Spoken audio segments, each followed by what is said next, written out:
Yes, many of my comments go directly in the direction of Jacinta.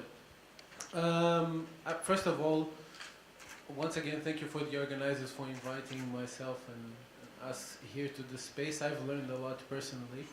Um, what a few points for me that would be relevant is that again that there is actually more need, and we find, for example, the research that some of the research that Stephen mentioned and the ACB and some other organizations in South Africa, I'm sure, in the continent are also doing on how do these broader changes that we speak so well and analyze theoretically, academically, how does it translate into the real world? How does it translate and infiltrate into the national and local levels, and how does that impact local communities, from small-scale farmers, fishermen, rural workers, and so on. Another point for me would be that there's also, again, and pulling from Mark, a need to identify and understand the existing strengths of African, I'm going to say peasant agriculture in specifically, but also in more broad terms in the agrarian sector in Africa. What exists that is working, what is there that we can support and build on.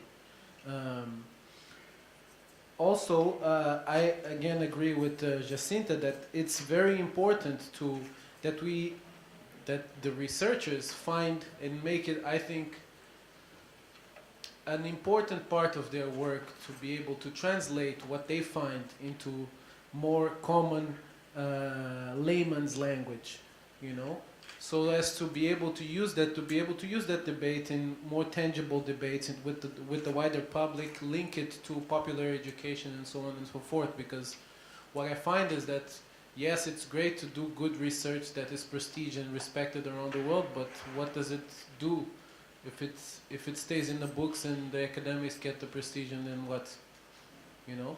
How do we use, again, also the findings of this research and the academic strength to pressure policy?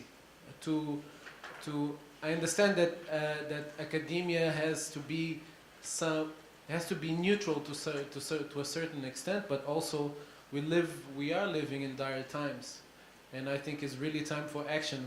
We can't stop and say that okay, we did this and that research and published so many books and still nothing is changing.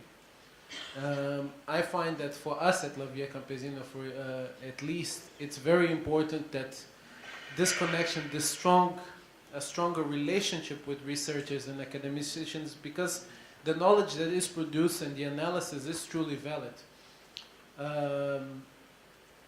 Yes, for now I'll stop here and pass the word to Steve.